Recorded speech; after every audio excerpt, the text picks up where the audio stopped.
So I started to play, gave me an amplifier, and right off the bat I blew it up because I wanted the sound to sound like Gene Krupa. And it sounded loud in the little factory, but when I put it on the stage in front of 1,000 people, it just, the bass would just go away. It's resonance. And then we turned around and I said, all right, now we got 4,000 people.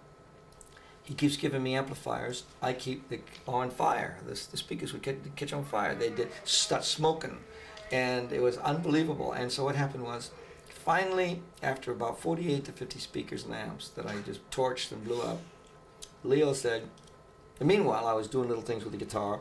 First of all, my arm kept hitting the knobs, so I took the knobs off. And then I'd be playing and I'd be cutting my wrists and bleeding, and everybody thought I was committing suicide or something. I says, Leo, can you put the knobs on the bottom? He said, it would cost me about $7,000 to $12,000 to make a jig to do that for you. The next thing I know, give me the guitar. I take it in there, boom, I got knobs on the bottom. Still right-handed neck. So what happened was, and then I made switches and I reversed the pickup so it took a bigger bite, and I made sure that my big string, guitar players were playing on 6, 7, 8, 9, 10 gauge strings. My smallest gauge is a 16. Then it goes to an 18, then it goes to a 38. It used to go to 49s, 59s, and 60s. Well, that's what I play on today. They call them bridge cables, they call them coat hangers, railroad tracks. It's really funny, and I break them, and I break 3 and 4 in a song.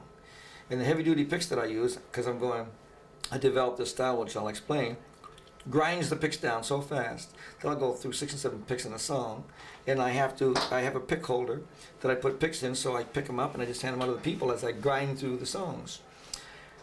Only one company called Dean Markley is the guy who is like Dick Dale in a way. He's a grassroots guy. He's against the systems and whatever. He just, no bullshit. 1 and 1 is 2. It's not 3, like a politician, like they do. He treated a string. That string is the only string that can withstand 3 of my concerts without breaking. And I put on Graftec, the saddles, to cut down, because what happens is the string comes up from the saddle and turns purple and black and heats up, just like you're hitting it with a torch. And you can just see them turning purple and black. And then they heat treat and they pop, because I'm going like that. Now, how did I learn to play that way? Learning to play that way was a kid asked me if I could play a song on 1 string. And I said, oh, okay, come back tomorrow and I'll do it. And I was just trying to get rid of them. Then I started thinking, what am I going to do? And that's when the birth of Mizalou came.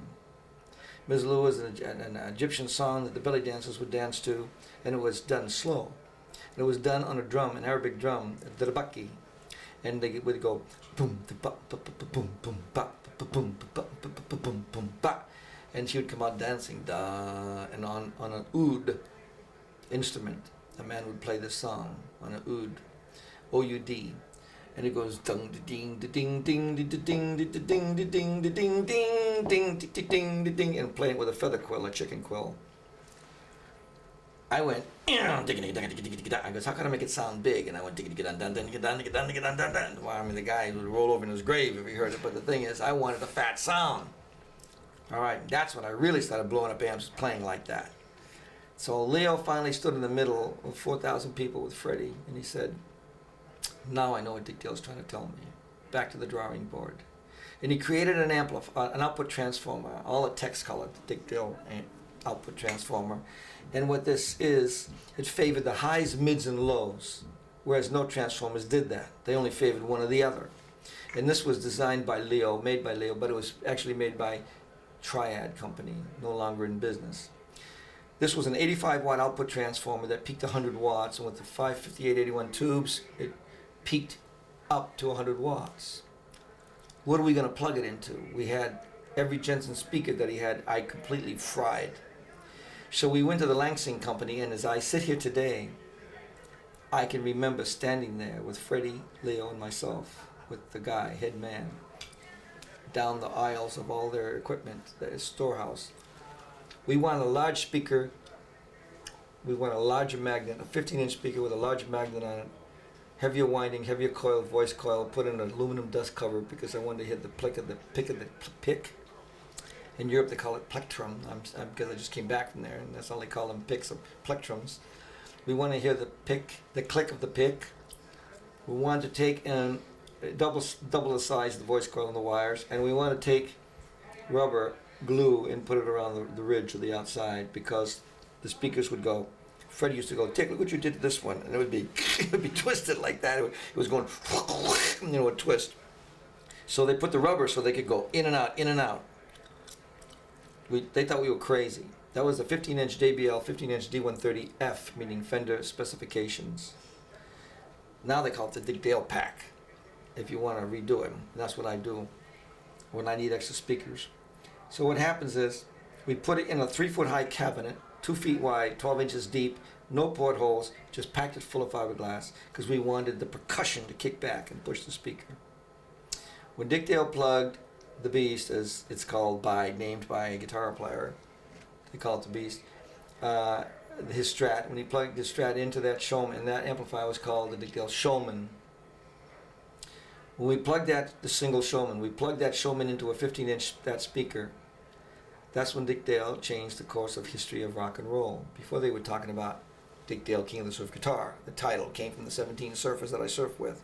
You're the king, so they gave it the King of the Surf Guitar. Ah, cool. They even named my songs, Let's Go Trippin'. Let's Go Trippin' on down to Dick Dale. Everything Dick Dale did has always been from the grassroots people, because he could never afford a PR firm, and he still doesn't.